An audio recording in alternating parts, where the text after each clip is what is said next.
लेकिन सिंघू बॉर्डर पर यहाँ घूमते हुए, किसानों के बीच घूमते हुए आज एक खास शख्सियत नजर आए। आप में से शायद कुछ लोग पहचानते होंगे। इनका नाम है रघु राय। की तस्वीरें हम इंडिया टुडे में या अलग अलग जगह छपती हुई देखते थे और बड़ी तमन्ना होती थी कि कभी दिल्ली जाकर रघु राय से मिले। कैमरे की नज़र से जब रघु राय साहब देखते हैं तो एक फ्रेम उनके जहन में आता है। तो कैसे देखते हैं, आपने क्या देखा?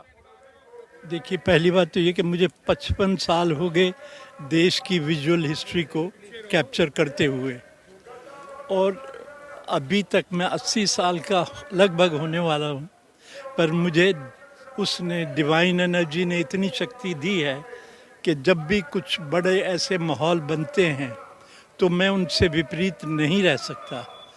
और जब मैंने इस आंदोलन के बारे में सुना कि हमारे किसान भाई हज़ारों नहीं लाखों में चारों तरफ से घेर रहे हैं, तो ये कैसे हो सकता है कि 55 साल का जर्नलिस्ट, फोटो जर्नलिस्ट उससे दूर रहे। तो मैं पहले भी आ चुका हूँ 2-3 दफ़े, मेरी बच्ची कई दफ़े आ चुकी है।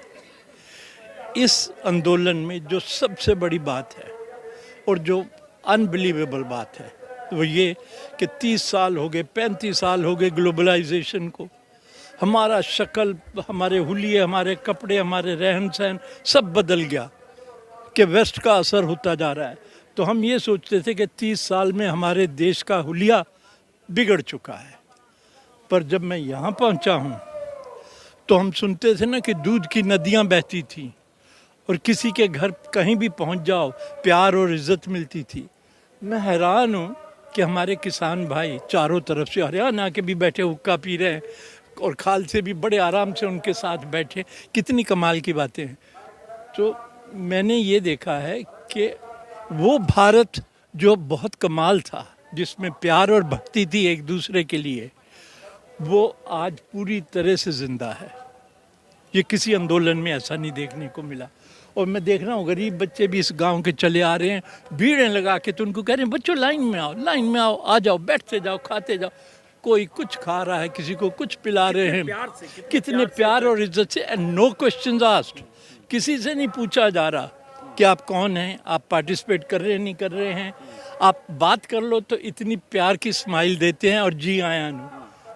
और ये भारत जो है, मुझे बहुत गर्व है कि हमारा ये भारत इन्होंने जिंदा रखा है।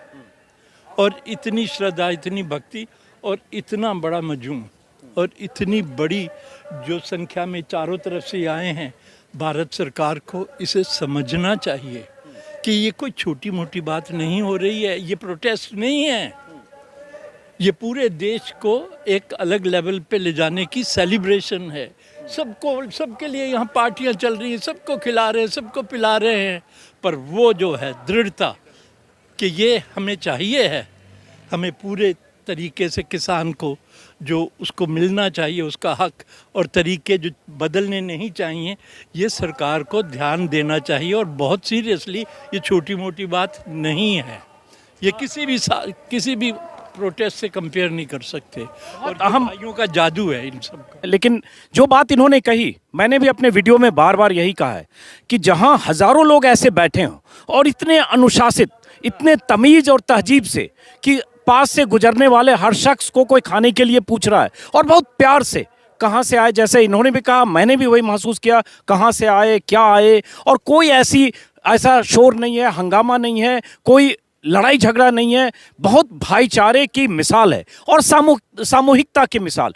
किस सामूहिकता के साथ इतनी बड़ी तादाद में लोग यहाँ बैठे हैं। लेकिन रघु राय साहब, चूंकि तस्वीरों की बात आपसे की, आपने ऐसी भीड़, इतनी बड़ी भीड़ पहले कहीं देखी, कभी देखी कि इतने अनुशासित होकर, डिसिप्लिन होकर और इतने प्यार से हों और इतने लंबे समय तक 28 दिन, और वो भी आंदोलन हो जिसमें कई तरह के एबरेशन हो सकते हैं इतनी ठंड में। और रात को तो पता नहीं 4 डिग्री 0 डिग्री होता होगा। मैं ताजुब करता हूँ जब मैं घर में रात को बैठा होता हूँ इनके बारे में सोच के कि हे भगवान, इतनी ठंड में बैठे हैं ये सब लोग। लेकिन जो सबसे बड़ी बात ये प्रदर्शित कर रहे हैं वो ये कि कोई इनमें वायलेंस नहीं, कोई गुस्सा नहीं है किसी के साथ लड़ने का। कह रहे हैं ये देश हमारा है, हम हिसाब पूरा लेंगे, हक लेके जाएंगे। और उसमें एक दृढ़ता दिखाई देती है। उधर मैं देखा हरियाणा के बैठे, भाई हम तो कहीं ना जाना है, हम तो यहीं हैं बस, अब जब तक हिसाब ना होवे हमारा। मैंने कहा वाह भाई, तो सारे सरदार भाइयों से बात करो, कहते हैं जी असी ते आ गए थे, बैठे ही बैठे हैं, गर्मी तक बैठेंगे, हाँ। हमारे पास 2 महीने बैठेंगे, 4 सरकार सोचती है कि ये थक के चले जाएंगे। मुझे नहीं ऐसा कुछ भी लगता है, क्योंकि ये इनकी जो तकलीफ़ें हैं बड़ी जेन्युइन हैं, और अगर ये नहीं रोकेंगे ना तो शायद पॉलिटिकल पार्टीज और बाकियों में हिम्मत ही नहीं बची कुछ करने की। ये भी बड़ी बात है। और दूसरी बात जो इन्होंने कहा वही मैं भी कर रहा हूँ, और वही जो महसूस किया कि इतनी बड़ी भीड़ जब होती है, और जब भीड़ की ताकत कई बार क्या कहें, उस ताकत में कई बार ये गुरूर होता है कि हम कहीं भी चढ़ाई कर सकते हैं, हम दिल्ली तक पहुंच जाएंगे, हम धावा बोल देंगे, ऐसी बातें भी कई बार भड़काने वाली बात भीड़ से निकलती है। लेकिन इस भीड़ में, किसानों के इस जत्थे में, 10-12 किलोमीटर के काफिले में मैंने ऐसी आवाज़ बीते 20-22 दिनों में नहीं सुनी जब से मैं आ रहा हूँ। वही तजुर्बा इनका भी है। लेकिन कुछ तस्वीरें भी उतारी आपने, कुछ अलग किस्म की जो यहाँ आपने उतारी। वही तो, आता हूँ तो शुरू हो जाता हूँ, खींचता जाता हूँ इधर उधर, हर तरफ, हर कोने में, हर जहाँ भी होता है, ट्रक के अंदर, ट्रॉली में क्या हो रहा है, बाहर क्या हो रहा है, लंगर लगे हैं, तो प्रोसेशन आ रहे हैं, जा रहे हैं, पर कोई भी वायलेंस की तरफ नहीं जाता। और जो भी जहाँ भी इनके लीडर्स आते हैं, लोग शांति से सुनते हैं और जयकार करते हैं और सब चले जाते हैं। तो ये बिल्कुल एक अलग पैटर्न है जिसकी गहराई दूर तक जाएगी। एक और सवाल कि आप चूंकि 55 साल से आप ये सब देख रहे हैं, तो इस तरह से आपने पहले कहीं देखा कोई आंदोलन जो इतने लंबे समय तक 28 दिन तक सड़क पर, ठंड में, खुले आसमान के नीचे, ट्रैक्टर के नीचे, ट्रॉली पर, और उसके बाद इस तरह का हो? देखिए, मैंने जयप्रकाश नारायण जी की मूवमेंट की थी 75-76 में, और मैं उनके बहुत करीब जुड़ा हुआ था। और जब उनको लाठी चार्ज हुई थी, मैं ही एक फोटोग्राफर था जिसने वो खींचा था। तो जेपी साहब मुझे बड़ी प्यार और इज्जत से वो करते थे, और उसमें भी बड़ी इन्वॉल्वमेंट थी। और शिकायत का जो था प्रोटेस्ट, वो था तो सही, लेकिन इस स्टाइल का नहीं था, इस गहराई का नहीं था, और इस पार्टिसिपेशन का नहीं था। फिर अन्ना हज़ारे जो थे, उनकी बहुत बड़ी मूवमेंट चली, और उसमें अच्छी बात ये थी कि परिवार आते थे, जाते थे पार्टिसिपेट करके। यहाँ पे कम परिवार आ रहे हैं। ये भी राजदीप ने भी सवाल उठाया था कि भाई वहाँ तो पार्टिसिपेशन थी। अरे वो दिल्ली के मैदान में बैठे थे, घर से निकले, हाँ, कार से और गए, यहाँ लेके पे आए। इतनी दूर आना, इतनी रिस्ट्रिक्शंस में आना जाना आसान नहीं। फिर भी मैं देख रहा हूँ परिवार आ रहे हैं, जा रहे हैं। और मैं शनिवार रविवार को देख रहा हूँ कुछ परिवार वाले आते हैं, लेकिन हाँ, असली बात यह है कि आप जंतर मंतर और रामलीला मैदान कोई भी 2 किलोमीटर, 1 किलोमीटर, 5 किलोमीटर के दायरे में आया, 2 घंटे में घूम के गए। आप दिल्ली से 40 किलोमीटर इतने बैरियर क्रॉस करके कहीं पैदल आना है, लोगों को ये भी लगता है कि पता नहीं कहाँ, कौन सा बॉर्डर, कहाँ रोकेंगे, ये भी होता है। तो मेरे ख्याल से उस नज़रिए से शायद तुलना नहीं हो सकती। बिल्कुल तुलना नहीं किसी से भी हो सकती। और बड़ी बात यह है कि भारत सरकार को ये बात गहराई से जाननी चाहिए कि ये सब लोग जिस तरह से आके बैठे हैं, ये कोई छोटा मोटा वायलेंस का ड्रामा या इमोशन दिखाने नहीं आए हैं। इनकी गहराई समझें, इनकी प्रॉब्लम समझें। और शायद ये भारत सरकार के लिए, फ्यूचर के लिए भी, हम सब के लिए बहुत बड़ा लेसन होगा कि हमें सबको सहयोग, डिस्कशन और बातचीत से परिवर्तन लाना चाहिए, ना कि थोप दें लोगों पे। ये बात बड़ी ज़रूरी है। एक आखिरी सवाल, हालांकि पॉलिटिकल है, आप चाहें तो जवाब न भी दें इसका, कि इन किसानों को लेकर कई तरह की बातें भी बहुत लोग कहते हैं, बीजेपी के लीडर्स भी ऐसे बयान देते हैं।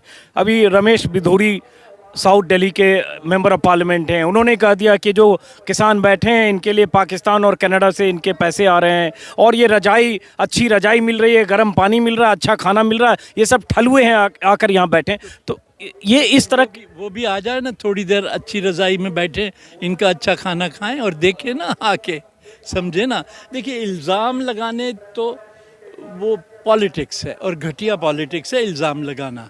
इसीलिए मैं कह रहा हूँ कि भारत सरकार के ख़ास नुमाइंदे ज़रूर आएँ, ज़रूर देखें और इसकी एक्सटेंट समझें कि ये क्या है।